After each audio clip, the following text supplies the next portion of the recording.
اور اس میں ہمیں معلوم ہے کہ ہم بہت بڑی قیمت ادا کر رہے ہیں. ہماری سیاسی ساحت پر پی ڈی ایم کے ساتھ ہم جتنا وقت گزار رہے ہیں، جتنا پیپلز پارٹی کے ساتھ ہماری ورکنگ ریلیشن شپ اور معاہدہ ہے جس کی ایک سکھ پر بھی عمل نہیں ہوا، اس کی ہم بہت بڑی قیمت ادا کر رہے ہیں. میں اگر اس کو اور ذرا سہل کر کے سوال آپ کے سامنے رکھ دوں اور دیکھنے والوں کے لیے کہ ایم کیو ایم جو آپ نے کہا کہ ہم ذمہ داری سے فیصلے کر رہے ہیں، تو یہ جو ذمہ داری سے آپ فیصلے کر رہے ہیں، یہ ذمہ داری آپ خود سمجھتے ہیں کہ یہ ہماری ذمہ داری ہے، کوئی ذمہ داری کا احساس دلوا رہا ہے؟ دیکھیں، ذمہ داری کا احساس تو ہمیں خود ہونا چاہیے. کتنے شرم کی بات ہے اگر کوئی ہمیں اور کہے کہ بھئی یہ ذمہ داری آپ کی، آپ اس کے برعکس فیصلہ نہ کریں اور ہم کسی کے کہنے سے نہ کریں، تو یہ تو پھر ہمیں سیاست چھوڑ دینی چاہیے. میں تو یہ سمجھتا ہوں. صحیح. لیکن تمام تر ذمہ داری ادا کرنے کے بعد، اپنا پورا کردار ادا کرنے کے بعد، ان کی جھولی میں سب کچھ ڈال دینے کے بعد، پی ڈی ایم کی، پیپلز پارٹی کی، اس کے باوجود بھی وہ اگر خود اپنا قبلہ درست نہ کرے، وہ خود معیشت اور ملک کے معاشی بحران سے، اور جو ڈالر کا ٹرپل سینچری ہو جانا، ڈالر نے ٹرپل سینچری مکمل کی، تیل کی قیمتیں بھی ٹرپل سینچری پہ جا رہی ہیں. صحیح. عام عوام کو کسی کی نہیں پڑی. وہ کہہ رہے ہیں عمران خان کو گرفتار کریں گے، عمران خان گرفتاری دے نہیں رہے، ایک گرفتاری نہیں دے رہا، دوسرا گرفتار کرنا چاہتا ہے. پورا ملک اسی میں یرغمال ہے. معاشی طور پہ کیا ہو رہا ہے؟ روٹی کی قیمت کہاں چلی گئی، ڈالر کہاں چلا گیا، تیل کہاں چلا گیا، بجلی گیس کہاں چلی گئی، دودھ گوشت دالیں کہاں چلی گئی، سبزیاں کہاں چلی گئی. لیکن ڈاکٹر صاحب، اتحادی آپ اس حکومت کے ہیں، اور حکومت کا مطلب ہوتا ہے کیبنٹ، جس کیبنٹ کا آپ حصہ ہیں، تو یہ شکوہ تو ہمیں آپ سے کرنا ہے. شکوہ آپ کس سے کر رہے ہیں؟ آپ کا حق ہے، آپ کو کرنا چاہیے. اور آپ ہی کے شکووں کو لے کر میں ان تک شکوہ پہنچا رہا ہوں جو اس الائنس میں، اس الحاق میں مخلوط حکومت میں بڑے ہیں. میں ان تک پہنچا رہا ہوں کہ اب لوگوں کا یہ دباؤ، اور جو کہ کوئی بلیک میلنگ نہیں، یہ ان کے جائز مسائل ہیں. اگر ہم قیمت ادا کر رہے ہیں، لوگ ہم سے بھی دور ہو رہے ہیں، ہماری بھی ساتھ متاثر ہو رہی ہیں، ہمیں بھی انتخابات لڑنے، اور کہیں غلط فیصلے ہو رہے ہوں، عوام کی طرف توجہ نہ ہو، تو ہم دلائیں گے نا، ہم بھی تو آواز اٹھائیں گے نا. جیسے آپ ہم سے کہتے ہیں، ہم بھی آگے بات بڑھا رہے ہیں، آواز اٹھا رہے ہیں. وہ پوچھ رہے ہمارا جواز کیا رہنے کا؟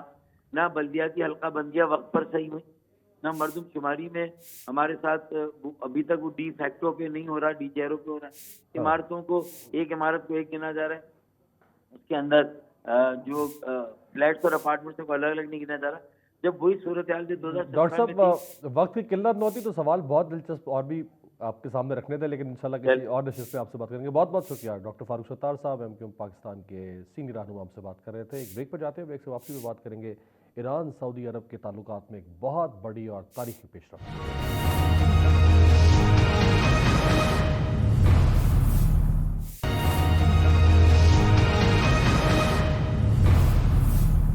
بریک کے بعد خوش آمدید. ایران اور سعودی عرب مشرق وسطیٰ کی دو بڑی طاقتیں ہیں. 1929 میں شروع ہونے والے دونوں ممالک کے باہمی تعلقات تقریباً ایک صدی پر محیط ہیں، جن میں علاقائی اور معاشی وجوہات کی بنیاد پر کبھی بات چیت اور کبھی کشیدگی ہوتی رہی. کبھی ان دونوں ممالک کے رہنما ایک دوسرے سے گلے ملے اور کبھی گلے کیے، یہاں تک کہ جنگ کے قریب بھی پہنچ گئے. لیکن اب ایران اور سعودی عرب کے باہمی تعلقات میں دہائیوں سے جمی برف آخر کار پگھل گئی ہے. سعودی عرب اور ایران کے مابین سفارتی تعلقات بحال کرنے کا معاہدہ طے پا گیا ہے اور سفارت خانے دوبارہ کھولنے پر اتفاق کر لیا گیا ہے.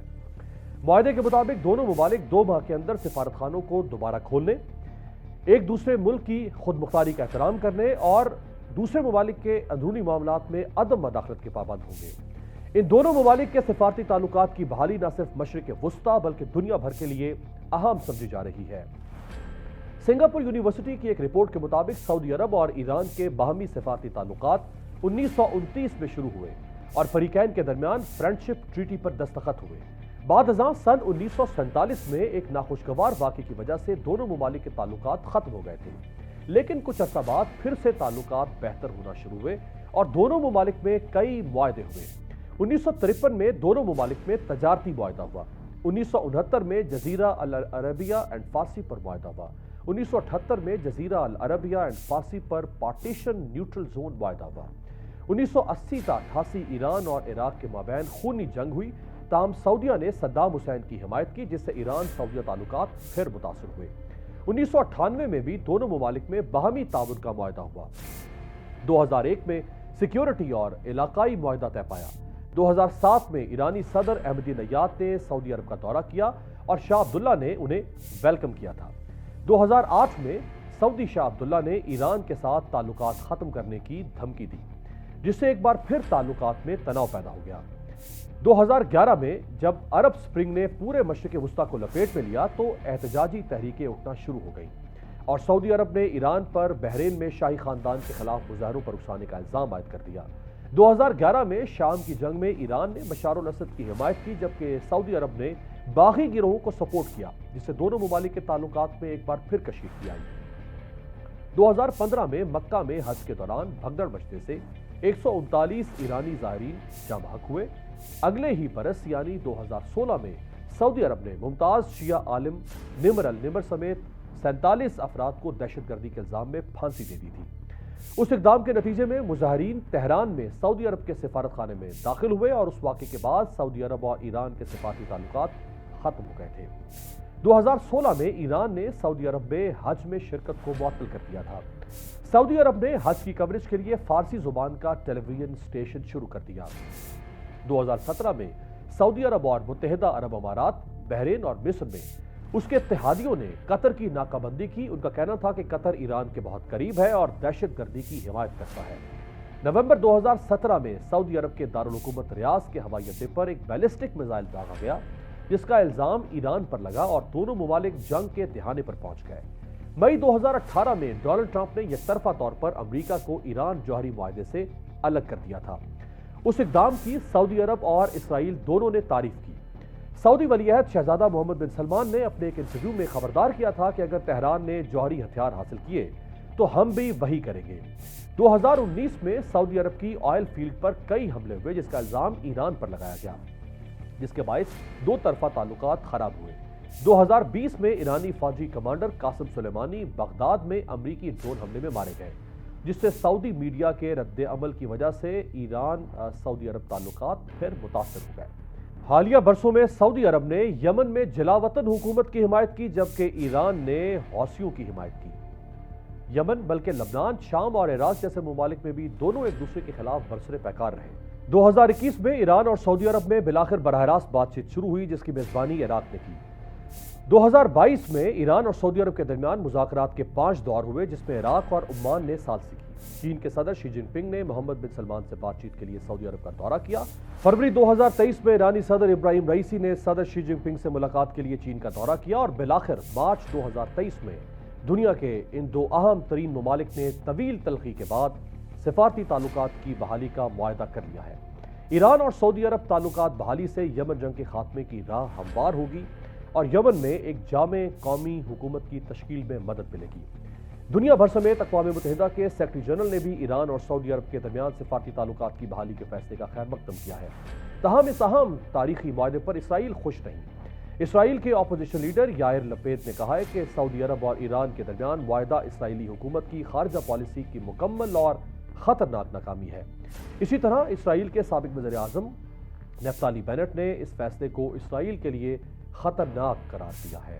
ہم امید کرتے ہیں کہ دونوں ممالک کے درمیان ہونے والی یہ بہتر پیش رفت آگے مزید مضبوط سے مضبوط ہوگی۔ آج کے لیے اتنا ہی، آپ سے ملاقات ہوگی کل۔